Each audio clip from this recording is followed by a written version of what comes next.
Shalom, selamat sabat kepada kita semua pemirsa Hope Channel dimanapun berada. Satu sukacita yang sangat luar biasa kita bisa merasakan, di mana kita menyadari bahwa kita masih dalam keadaan sehat-sehat saja pada hari sabat ini. Itu merupakan suatu anugerah Tuhan yang sangat luar biasa. Dan pada hari sabat ini kita akan belajar firman Tuhan melalui diskusi sekolah sabat yang akan dijelaskan oleh Pendeta Jendri, yang judulnya adalah berjuang dengan sekuat tenaga. Namun sebelum lebih jauh di dalam pembelajaran kita, mari kita sama-sama berdoa. Bapa kami di sorga, terima kasih Tuhan atas berkat ini. Kami akan belajar firman-Mu, berikanlah kami hikmat dan kebijaksanaan sehingga kami dapat mengerti. Di dalam nama Yesus kami berdoa, amin. Satu judul yang sangat luar biasa pada hari sabat ini adalah berjuang dengan sekuat tenaga. Dan Pendeta Jendri akan menjelaskan apa yang harus kita perjuangkan dan bagaimana usaha yang kita lakukan di dalam hal ini untuk mencapai satu tujuan yang baik. Nah, pertanyaannya begini. Di dalam sebuah perjuangan kita, di dalam pergumulan kita menghadapi tantangan, kan kita tahu bahwa Allah itu adalah Allah yang maha kuasa, yang kita tahu bisa banyak hal yang dilakukan untuk kita. Tetapi mengapa kuasa yang besar itu tidak Allah gunakan untuk menyelamatkan, membebaskan kita dari pergumulan itu? Bagaimana kira-kira Pendeta? Oke, baik, terima kasih. Baik, untuk pertanyaan pertama ya dari pelajaran sekolah sahabat kita tentang bagaimana ya kuasa Allah, kita yakin bersama bahwa kuasa Allah itu begitu besar ya, dan saya yakin bahwa kuasa Allah itu sebenarnya sanggup untuk mengubah kita ya. Kuasa Allah yang begitu besar itu sanggup untuk mengubah pribadi kita. Tetapi kadang yang menjadi masalahnya adalah bagaimana pilihan kita di dalam memilih untuk Allah bekerja dalam kehidupan kita melalui kuasanya ya. Allah itu adalah Allah yang luar biasa, Allah yang begitu besar sehingga Dia sanggup untuk mengubah kita. Tetapi dalam hal ini ada namanya kekuasaan memilih yang Tuhan percayakan, yang Tuhan berikan kepada kita. Bagaimana kekuasaan memilih ini yang menentukan kita apakah kita akan menerima kuasa Allah yang besar itu, atau justru sebaliknya kita akan menolak kuasa Allah yang begitu besar itu ya. Jadi untuk ini, dalam hal ini sebenarnya kuasa Allah itu sanggup untuk merubah kita. Tetapi kembali lagi, Tuhan memberikan kita kekuasaan memilih ya. Dalam pelajaran sekolah sahabat kita mengatakan demikian. Pilihan kita sendirilah yang membatasi apa yang Allah dapat lakukan ya. Artinya sebenarnya Allah sanggup untuk melakukan segala sesuatu bagi kita, termaksud untuk dapat merubah kita. Tetapi disinilah kadang pilihan kita lah yang membatasi Allah untuk dapat bekerja semaksimal mungkin di dalam kehidupan kita masing-masing. Baik, terima kasih. Jadi memang ada di situ hak untuk memilih. Nah, di dalam pilihan-pilihan ini tentunya ada peran Roh Kudus di dalam kehidupan kita. Di dalam Yohanes 16 ayat 13 dikatakan begini Pendeta. Tetapi apabila Ia datang, yaitu Roh kebenaran, Ia akan memimpin kamu ke dalam seluruh kebenaran. Sebab Ia tidak akan berkata-kata dari dirinya sendiri, tetapi segala sesuatu Ia dengarkannya, itulah yang akan dikatakannya. Dan Ia akan memberitakan kepadamu hal-hal yang akan datang. Nah, mengapa Roh Kudus itu disebut di sini adalah Roh kebenaran dan bagaimana perannya di dalam kehidupan kita? Oke, baik, terima kasih ya. Jadi inilah luar biasanya penghiburan yang Tuhan berikan kepada kita ya. Ketika Yesus saat itu Dia hendak naik ke dalam kerajaan surga, Yesus menjanjikan ada seorang penghibur ya, dan Yesus bilang bahwa penghibur itulah yang akan menghibur mereka semua, dan itu adalah Roh Kudus. Nah, dikatakan tadi dari ayat yang telah saya bacakan dalam Yohanes 16 ayat 13 bahwa Roh Kudus ini disebut sebagai Roh kebenaran. Nah, mengapa dia disebut sebagai Roh kebenaran? Nah, bagian bawah dari ayat tadi yang saya baca bahwa Roh Kudus ini berkata-kata, itu berasal dari siapa? Dari Allah, ya, dari Yesus. Nah, jadi apa yang Allah sampaikan, apa yang Yesus katakan itu pastinya adalah sebuah kebenaran, dan Roh lah yang akan juga menyampaikan kepada kita semua ya. Bagaimana ketika Yesus berbicara kepada murid-muridnya bahwa Yesus itu tidak bisa selama-lamanya bersama dengan murid-muridnya, tetapi akan ada Roh yang diberikan kepada mereka, akan ada Roh yang selalu menyertai mereka, yaitu Roh Kudus. Dan Roh Kudus inilah yang akan selalu menuntun mereka untuk berjalan di dalam kehidupan mereka masing-masing, agar mereka selalu berjalan di dalam yang namanya kebenaran. Ya, jadi ketika mereka mungkin melenceng, Roh Kudus akan mengingatkan, bukan ini yang Yesus ajarkan, ini yang Yesus ajarkan. Jadi kembali lagi ke dalam jalan kebenaran. Tetapi pekerjaan Roh Kudus ini dia dapat memberikan kita kebenaran tentang dosa kita, tetapi dia tidak dapat membuat kita bertobat, ya. Artinya dia hanya mengingatkan kita. Dan kembali lagi ya, pertanyaan tadi yang pertama, bahwa mengapa kuasa Allah yang begitu besar tidak bisa merubah kita. Itu karena yang membatasi semua adalah pilihan kita. Pekerjaan juga Roh Kudus ketika dia menyatakan kebenaran kepada kita, ketika kita mungkin melenceng dari jalan yang seharusnya kita lalui, yang Yesus kehendaki, Roh Kudus akan mengingatkan kita bahwa kamu lagi salah jalan, ya. Tetapi untuk memilih apakah kita tetap di jalan yang salah atau kita mau kembali ke jalan yang benar, itu adalah pilihan kita. Tetapi satu hal yang pasti adalah bahwa roh kebenaran, yaitu Roh Kudus, Tuhan telah janjikan kepada kita, yang telah diberikan kepada kita, dan yang selalu menuntun kita, dan yang selalu mengingatkan kita ketika kita sedang di dalam jalan yang tidak benar, untuk mengembalikan kita ke dalam jalan yang benar. Mungkin itu. Baik, terima kasih. Jadi sudah sangat jelas disampaikan kepada kita bahwa roh yang diberikan oleh Allah kepada kita itu adalah sebagai pengingat, Ya. mengarahkan kita apabila kita berada pada jalan yang salah. Namun mengapa roh itu tidak langsung merubah kehidupan kita, pendeta?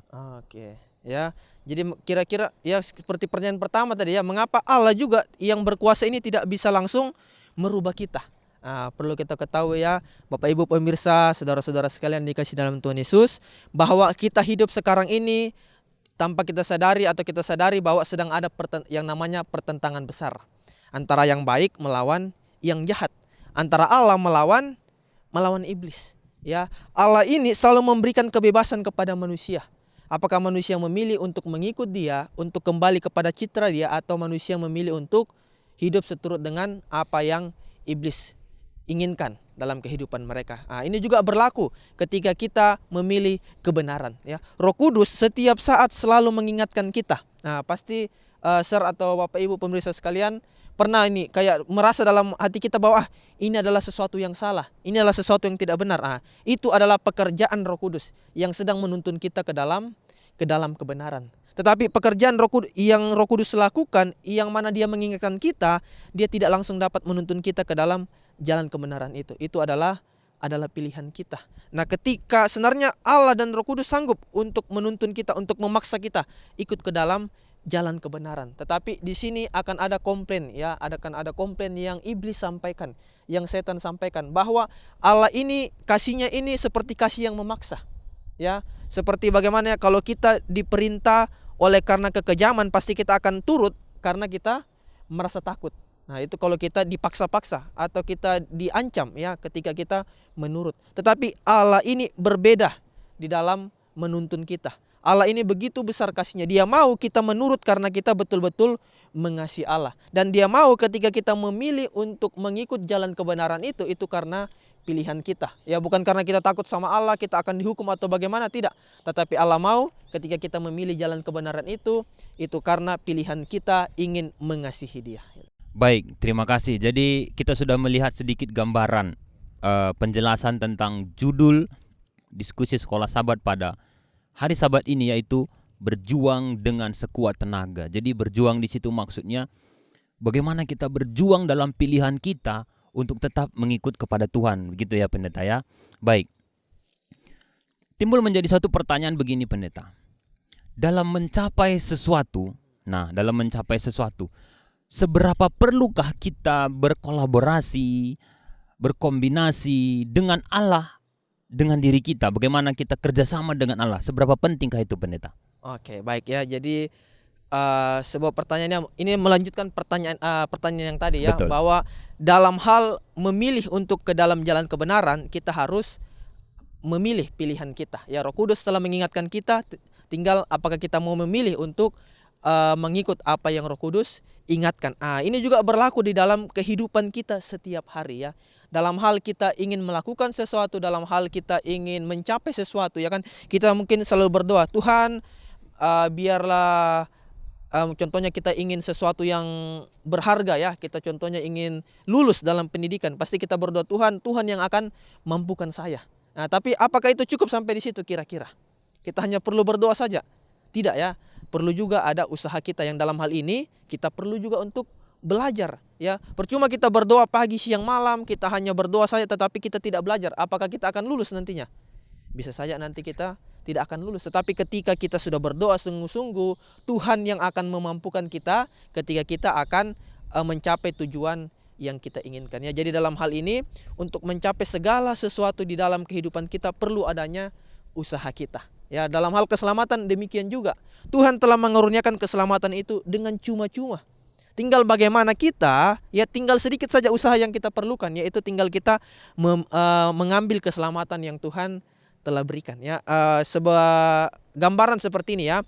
Anggaplah kita ini sedang tenggelam di tengah lautan ya, dan kita akan diselamatkan oleh orang dari atas kapal. Orang ini akan melemparkan ban kepada kita agar kita tidak tenggelam. Apakah ban ini sanggup untuk membuat kita tidak tenggelam? Sanggup pastinya ya. Tetapi pilihan kita, apakah kita mau menggapai ban itu atau tidak ya. Walaupun ban ini sudah dilemparkan, tetapi kita memilih untuk tidak menggapainya, tidak mengambilnya, maka kita akan tenggelam. Jadi ada usaha yang perlu kita lakukan di sini ya, yang mana kita perlu menggapai ban ini agar kita tidak tenggelam. Begini juga dalam kehidupan kita ya. Setiap hari, terlebih khusus dalam hal keselamatan, Tuhan telah memberikan keselamatan kepada kita. Tinggal bagaimana kita mau untuk mengambil dan menerima keselamatan itu.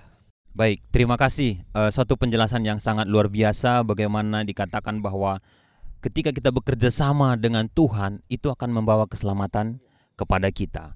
Nah, tapi ada satu pernyataan di mana dikatakan bahwa penyerahan sepenuhnya kepada Allah. Tadi dibilang kita itu kerjasama, melibatkan Tuhan di dalam kehidupan kita.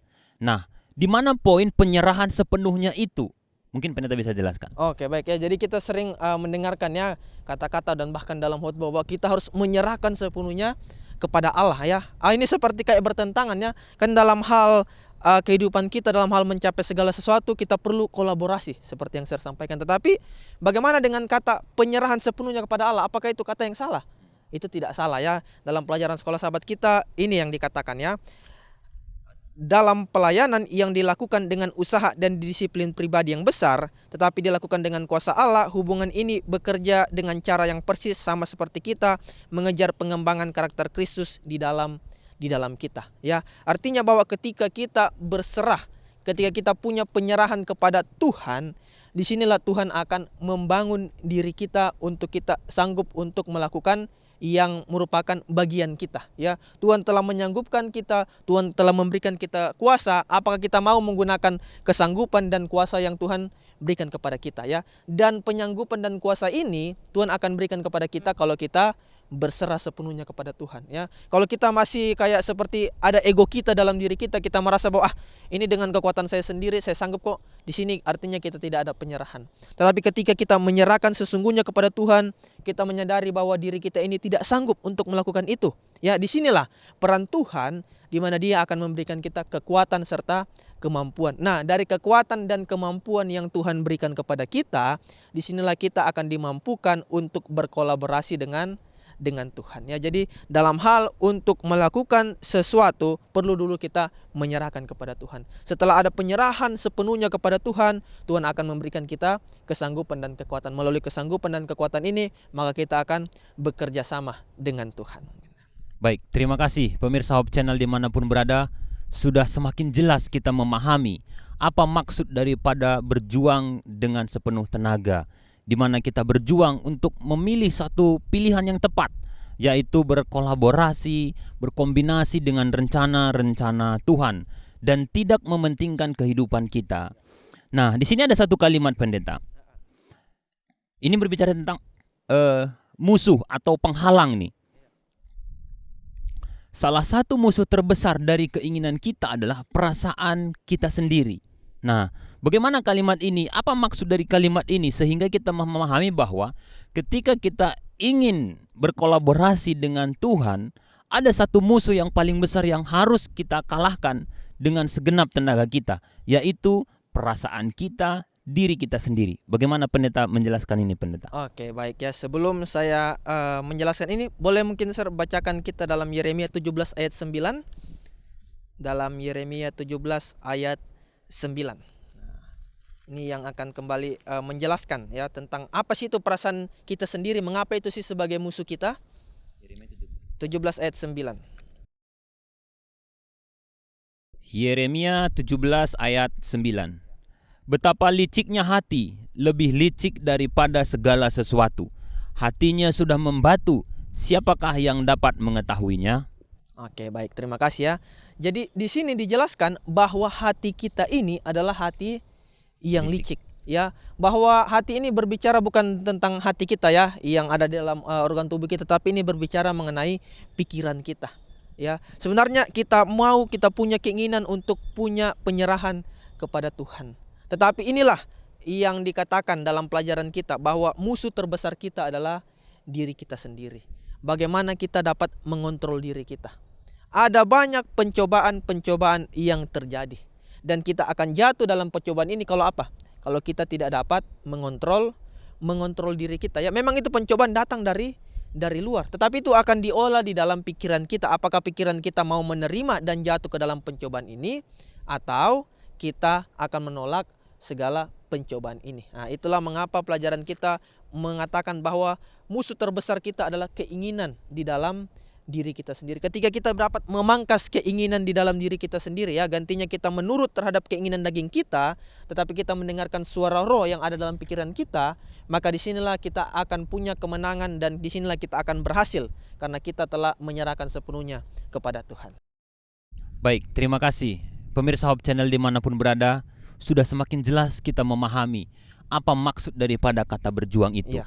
Di samping kita berjuang untuk berkolaborasi dengan Tuhan, untuk tidak mementingkan diri sendiri, di sini juga kita berjuang untuk melawan diri sendiri.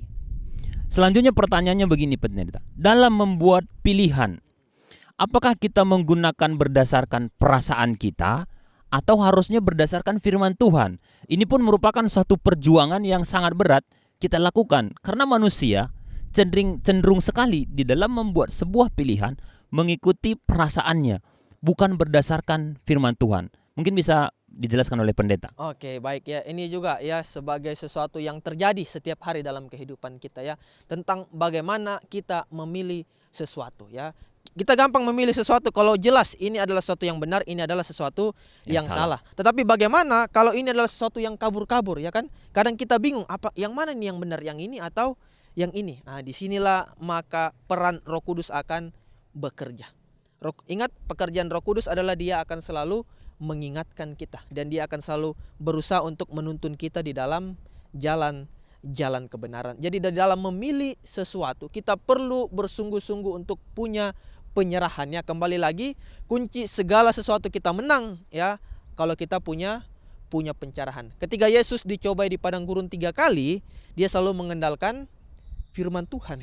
Ya, dan dalam firman Tuhan yang selalu dia andalkan, dia selalu menyerahkan kehidupannya kepada Bapanya yang ada di surga, sehingga dia berhasil untuk menang di dalam setiap pencobaan. Ya, karena ketika kita mungkin gagal untuk memilih sesuatu berdasarkan firman Tuhan, maka kita akan mendapatkan konsekuensi yang terjadi ya. Kalau kita perhatikan di dalam Alkitab banyak sekali konsekuensi yang dialami oleh hamba-hamba Tuhan. Karena mereka memilih pilihan yang salah, yang mana itu sesuai dengan keinginan mereka. Ya, sebagai contoh, ketika Kain pada saat itu dia mempersembahkan korban dan korban persembahannya tidak diterima oleh Tuhan, apa yang terjadi terhadap dirinya?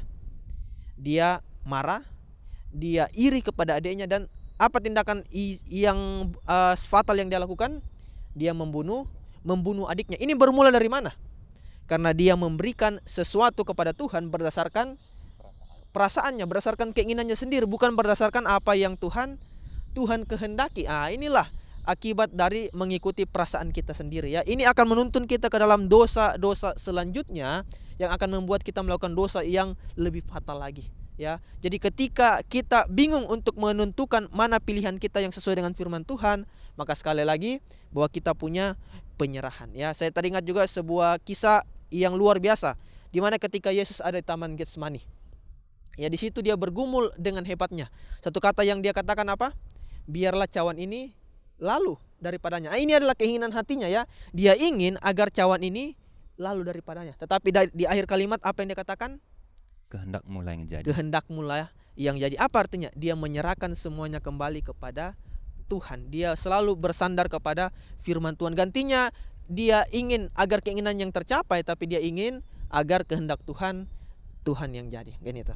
Baik, luar biasa sekali penjelasannya dan kita sudah semakin mengerti di mana letak daripada perjuangan kita. Di sini dijelaskan bagaimana kita berjuang untuk selalu mengedepankan firman Tuhan, bukan mengedepankan perasaan kita. Nah, yang menjadi pergumulannya begini pendeta.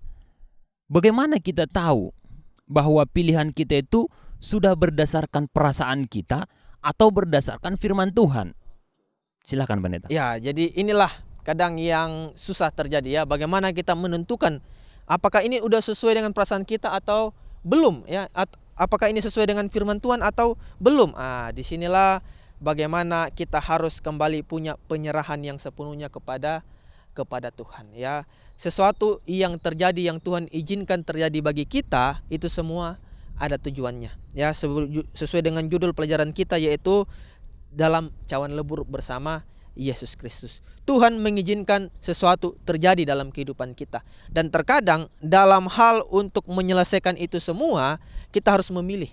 Ya, apakah kita tetap mau setia atau kita akan keluar dari itu semua. Tapi di sini Tuhan mengharapkan agar kita selalu setia. Nah, dan dalam hal ini, disinilah kita ditekankan untuk dapat memilih yang mana yang merupakan kehendak Tuhan. Ya, dalam hal kata hati, dalam hal memilih kehendak sendiri, Roh Kudus akan mengingatkan kita bahwa ini yang salah, ini yang benar. Jadi perlu penyerahan kepada Tuhan ya. Secara langsung kalau kita mau bilang tips-tipsnya langkah demi langkah, ini sesuatu yang sulit.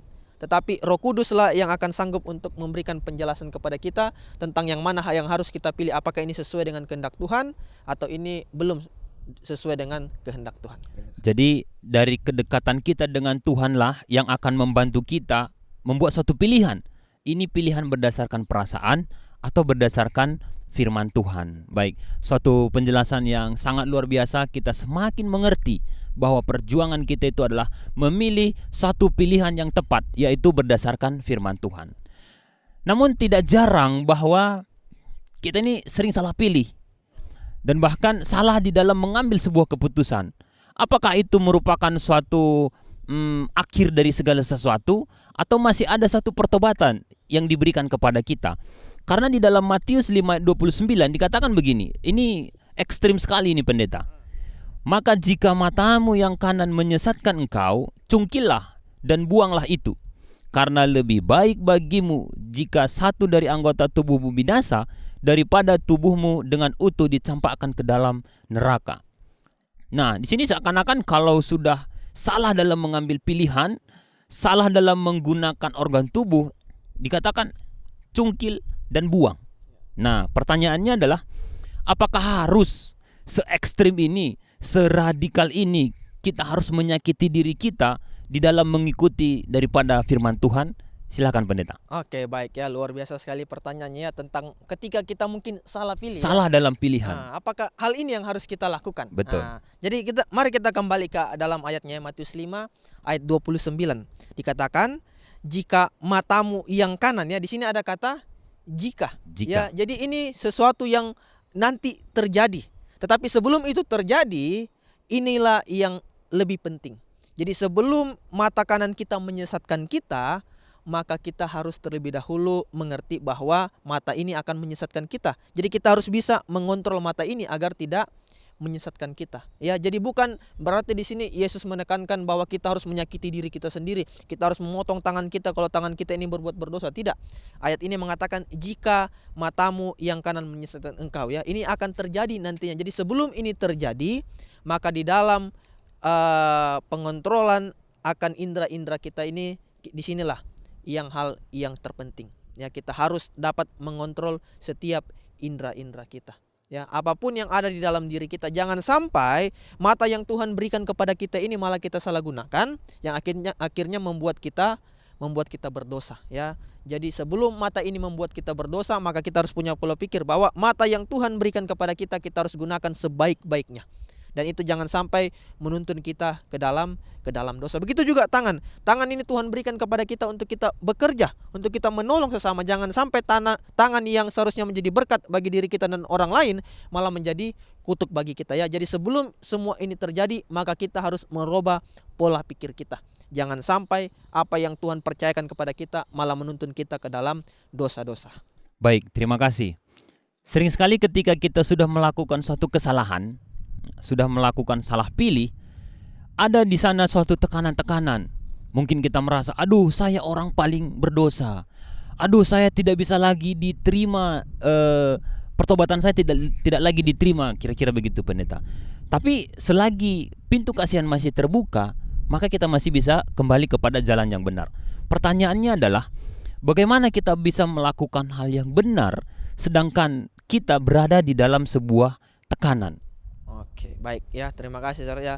Jadi ini juga sesuatu yang sering terjadi di antara umat-umat Tuhan ya. Dimana mungkin ketika telah melakukan kesalahan, di situ mereka akan merasa bahwa saya ini sudah tidak layak di hadapan Tuhan ya. Jadi mereka merasa bahwa mereka sudah tidak layak, jadi bukannya mereka mau lebih dekat lagi kepada Tuhan, maka mereka lebih memilih untuk lebih jauh lagi daripada Tuhan. Tetapi pelajaran sekolah sahabat kita mengatakan bahwa kita perlu bertekun ya. Mungkin kita telah salah dalam memilih sesuatu yang merupakan kehendak Tuhan. Tetapi seperti yang saya bilang bahwa kasih Tuhan itu selalu berlimpah-limpah. Tuhan selalu menerima kita seberdosa apapun kita dalam kehidupan kita. Satu cerita dalam Alkitab ya, ini akan menolong kita untuk memahami pelajaran kita tentang bagaimana kita memilih hal yang benar ketika kita dalam tekanan. Nah, ini adalah cerita dari hamba Tuhan yang bernama Yakub. Yakub telah melakukan kesalahan yang mana dia telah membohongi kakaknya, yaitu Esau. Dan dia harus menerima konsekuensi. Saat itu dia harus dikejar-kejar. Selama pelariannya dari kakaknya Esau, dia selalu mengalami yang namanya tekanan dan ketakutan. Dan tibalah satu momen di mana dia ingin datang kembali ke kakaknya untuk meminta maaf. Tetapi sebelum dia bertemu dengan kakaknya, siapa yang dia temui? Yang dia temui adalah malaikat Tuhan, yang dalam hal ini juga adalah Yesus Kristus. Pada saat itu dikatakan dalam Alkitab bahwa Yakub bergulat bersama dengan malaikat ini. Ya, artinya dia sedang berjuang untuk melawan malaikat ini. Ya, untuk melawan rasa takutnya, untuk melawan tertekannya dia oleh karena dosa yang telah dia lakukan sebelumnya. Tetapi di dalam perjuangan ini apa yang terjadi? Ya, di dalam Alkitab katakan bahwa kakinya pada saat itu seperti apa ya bahasanya sekarang, terpelecok ya, mungkin terkilir. Sehingga dia tidak sanggup berdiri, sehingga untuk berdiri dia harus berdiri ditopang oleh malaikat itu. Yang awalnya malaikat ini adalah lawannya, tetapi setelah dia terkilir malah malaikat inilah yang menopang dia dan juga menolong dia. Yang mana malaikat ini adalah Yesus Kristus ya. Ini juga yang dapat menolong kita untuk memilih kebenaran ketika kita merasa tertekan.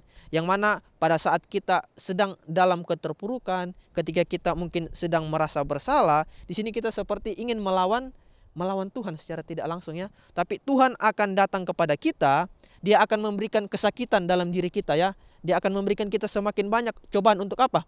Untuk kita mau bersandar kepada dia. Ketika Yakub pada saat itu kakinya terkilir, dia bisa berdiri oleh karena dia bersandar kepada malaikat itu. Kita juga ketika kita sedang dalam pencobaan, ketika kita sedang dalam masalah, kita sanggup bertahan, kita sanggup untuk terus berdiri ketika kita bersandar hanya kepada Tuhan ya. Jadi seburuk apapun kesalahan yang pernah kita lakukan, pilihan-pilihan yang salah, ingat bahwa Tuhan akan selalu datang untuk menopang kita sehingga kita akan sanggup untuk berdiri, untuk memilih yang mana itu yang namanya jalan kebenaran. Baik, terima kasih. Jadi itulah poin daripada perjuangan kita, begitu ya pendeta ya. Berjuang untuk melawan diri sendiri, untuk tetap berjalan pada jalan yang benar. Pemirsa Hope Channel dimanapun berada, kita sudah lebih paham lagi arti daripada sebuah perjuangan. Dan di sini dijelaskan bagaimana perjuangan kita untuk memilih, perjuangan kita untuk melawan diri sendiri, tentunya hanya untuk mendekatkan diri kita kepada Tuhan. Dan pada saat ini kita akan mendengarkan sebuah kesimpulan sekaligus dengan closing statement yang akan disampaikan oleh Pendeta Jenry. Silakan Pendeta. Oke, baik, terima kasih Bapak Ibu, saudara-saudara pemirsa Hope Channel, dimanapun kita berada pada saat ini. Sebagai kesimpulan ya dari judul pelajaran sekolah sahabat kita, berjuang dengan Sekuat tenaga. sekuat tenaga. Ingat, kita pada saat ini sedang berjuang ya, karena ada peperangan yang terjadi di dalam kehidupan kita antara yang baik dan yang jahat, dan kita sementara berjuang untuk melawan yang jahat ini ya. Satu statement yang dikatakan dalam pelajaran sekolah sahabat kita dikatakan demikian: agar dapat menerima pertolongan Allah, manusia harus menyadari kelemahan dan kekurangannya ya. Jadi kalau kita ingin meminta pertolongan dari Allah, maka satu hal pertama yang harus kita lakukan, kita harus menyadari bahwa kita ini adalah manusia yang lemah. Kita ini adalah manusia yang punya banyak sekali kekurangan. Sehingga kita merasa demikian, maka kita akan lebih lagi bergantung kepada Tuhan. Nah, kalimat ini dilanjutkan, ia harus menyerahkan pikirannya kepada perubahan besar yang akan dilaksanakan di dalam dirinya.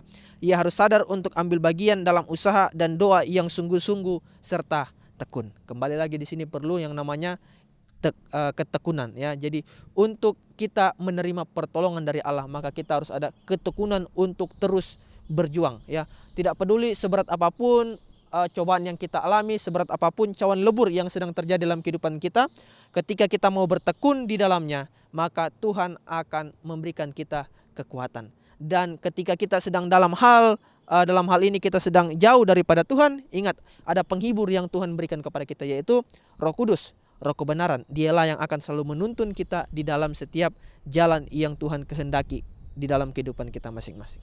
Baik, terima kasih, kita sudah memahami bagaimana di dalam perjuangan kita, Tuhan tidak akan membiarkan kita berjuang sendiri. Tuhan akan membantu melalui Roh Kudus-Nya dan memampukan kita untuk melewati segala tantangan kehidupan kita. Pemirsa Hope Channel dimanapun berada, demikianlah firman Tuhan melalui diskusi sekolah sahabat pada hari Sabat ini.